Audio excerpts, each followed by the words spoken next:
Assalamualaikum warahmatullahi wabarakatuh. Sebelumnya perkenalkan, saya Hairotun Nidalaili, NIM 2018-12145. Saya dari program studi akuntansi Universitas Muria Kudus. Di sini saya akan menjelaskan mengenai profesi yang nanti saya inginkan ketika saya terjun dalam dunia kerja. Saya ingin menjadi seorang teller bank. Nah, kalian juga pasti sudah tahu kan apa itu teller bank? Terlebih lagi apabila kalian pernah melakukan sebuah transaksi di dalam bank. Teller bank sendiri merupakan sebuah pekerjaan atau profesi di bidang perbankan yang memerlukan sikap profesionalisme dalam melaksanakan tugasnya untuk melayani berbagai transaksi keuangan kepada para nasabah. Tujuan bank menerapkan sistem teller bank ini adalah untuk meningkatkan mutu layanan kepada para nasabah secara cepat, tepat, dan aman.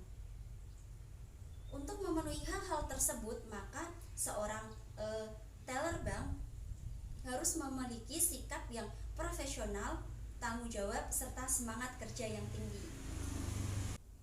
Seorang teller bank harus memiliki etika yang merupakan suatu peraturan tidak tertulis mengenai moralitas, sikap, dan perilaku. Ada 5 etika yang harus dimiliki oleh seorang teller bank. Yang pertama yaitu penampilan. Seorang teller bank harus memakai seragam sehingga terkesan sebagai satu kesatuan dan menjadi ciri khas tersendiri bagi bank yang bersangkutan. Kedua yaitu harus memiliki kepribadian yang menarik. Hal ini dilihat dari sikapnya yang baik, ramah, dan juga hormat. Hal tersebut merupakan suatu keharusan bagi seorang teller bank dengan tidak melupakan martabat pribadi maupun martabat dari bank. Yang ketiga yaitu meningkatkan atau menjaga pelayanan secara cepat dan tepat.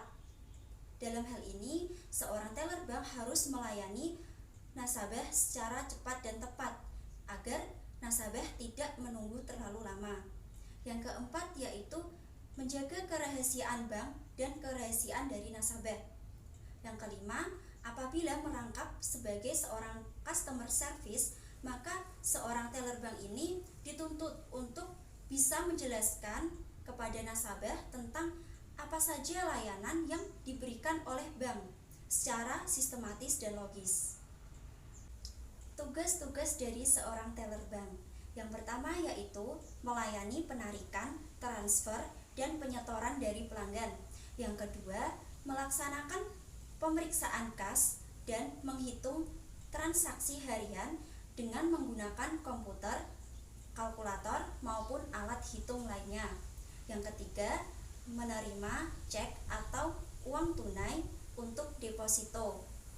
Kemudian memverifikasi jumlah dan melakukan pemeriksaan keakuratan slip setoran tersebut. Kemudian yang keempat yaitu memeriksa cek untuk dukungan dan untuk memverifikasi informasi lain seperti tanggal, kemudian nama bank, identifikasi orang yang menerima pembayaran, serta legalitas dari dokumen tersebut. Kemudian yang kelima yaitu ada memasukkan transaksi ke dalam komputer untuk mencatat transaksi tersebut, serta mengeluarkan tanda terima bukti yang dihasilkan oleh komputer. Kemudian yang keenam yaitu melayani berbagai macam transaksi kepada para nasabah. Kemudian yang terakhir, yang ketujuh yaitu mengidentifikasi masalah apabila pada kredit maupun debit itu ada yang tidak seimbang. Assalamualaikum warahmatullahi wabarakatuh. Sebelumnya perkenalkan, saya Hairotun Nidalaili, NIM 2018-12145. Saya dari program studi akuntansi Universitas Muria Kudus. Di sini saya akan membahas materi mengenai etika lingkungan untuk bisnis. Nah, dalam pembahasan kali ini ada 5 poin yang dianggap penting dan perlu untuk kita bahas. Langsung saja mari kita bahas poin yang pertama yaitu etika lingkungan untuk bisnis dalam kredibilitas, reputasi, dan keunggulan kompetitif. Nah, hubungan etika dengan bisnis itu memiliki beberapa pengaruh, diantaranya yaitu kredibilitas yang ditempatkan pada pemangku kepentingan, reputasi perusahaan, keunggulan dan keunggulan atau kekuatan daya saing atau kompetitif. Nah, perilaku yang etis akan menunjukkan bahwa kredibilitas pada perusahaan tersebut itu baik. Begitu juga dengan reputasi perusahaan, secara otomatis juga akan terlihat baik. Apabila ada dua orang yang memiliki profesi yang sama, namun salah satu di antara mereka memiliki etika profesi yang baik, maka orang yang memiliki etika profesi yang baik itu akan lebih unggul dalam kompetitifnya atau dalam daya saingnya, begitu ya. Kemudian faktor yang dapat mempengaruhi harapan publik terhadap etika bisnis, diantaranya yaitu ada fisik atau lingkungan, kemudian ada moral, ada penilaian yang buruk, aktivitas dari pemangku kepentingan, ekonomi, persaingan, kemudian penyimpangan keuangan, kegagalan tata kelola, akuntabilitas, kemudian sinergi, dan juga yang terakhir penguatan hukum kelembagaan. Saya akan memberikan salah satu contoh permasalahan pada lingkungan, yaitu masalah lingkungan adanya semburan lumpur panas yang disebabkan oleh aktivitas perusahaan dari PT Lapindo Berantas. Nah, kejadian tersebut terjadi dimulai pada tahun 2006 hingga sampai saat ini pun dampaknya masih seringkali dirasakan oleh masyarakat sekitar. Dampaknya di antara lain yaitu rusaknya aliran sungai, kemudian banyak desa-desa atau di desa-desa di kecamatan yang tergenang oleh lumpur panas tersebut. Kemudian sempat beberapa waktu jalan tol itu tidak bisa digunakan. Selain itu dampaknya bagi para pekerja yang terpaksa harus berhenti dari pekerjaannya karena banyak pabrik-pabrik yang menghentikan produksinya. Jadi seringkali direktur atau manajer itu membuat suatu kesalahan yang membuat para sekelompok masyarakat itu memberikan penilaian yang buruk. Bahkan mereka itu tidak segan-segan bertindak sesuatu yang membuat manajer atau direktur tersebut sadar bahwa sekelompok masyarakat tersebut itu tidak suka dengan keputusan yang dibuat oleh direktur atau manajer tersebut. Begitu. Contohnya, pernah terjadi pemboikotan di Eropa dan Amerika Utara. Nah, pemboikotan itu dilakukan untuk menghentikan distribusi dari serbuk formula bayi untuk para ibu di Afrika. Nah, hal tersebut diduga bahwa dalam produk tersebut itu terdapat kandungan berbahaya.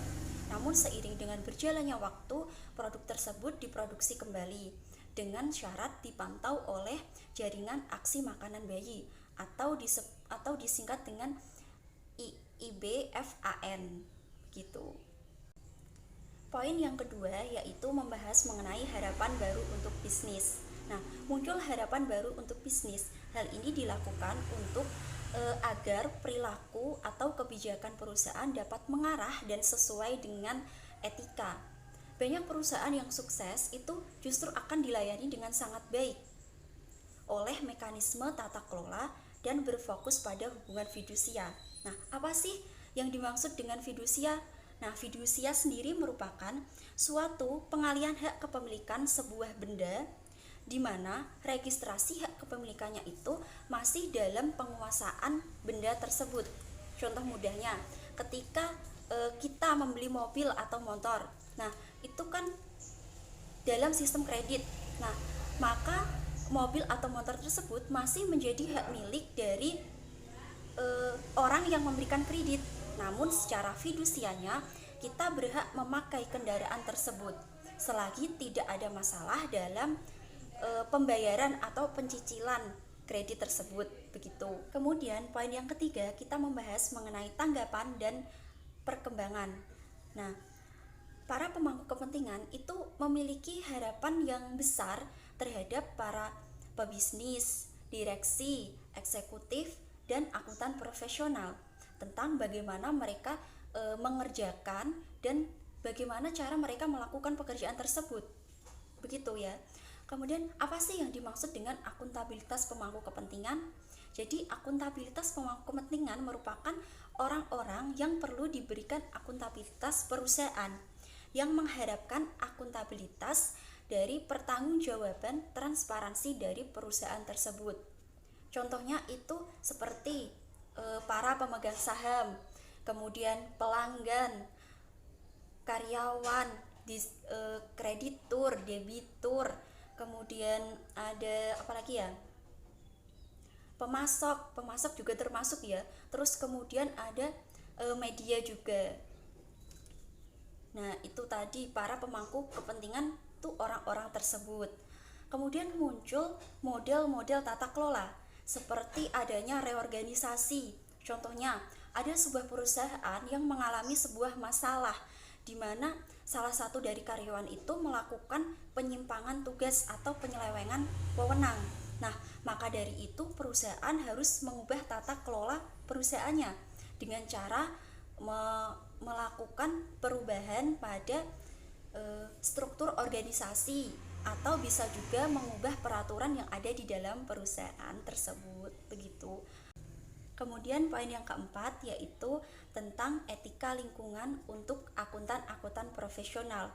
Dalam hal ini, apresiasi terhadap perubahan etika lingkungan untuk bisnis merupakan sesuatu hal yang dianggap sangat penting untuk memahami informasi bagaimana seorang akuntan profesional itu bisa menafsirkan kode etik profesi mereka sebagaimana atau sesuai dengan sebagaimana ia menjadi seorang karyawan di sebuah perusahaan.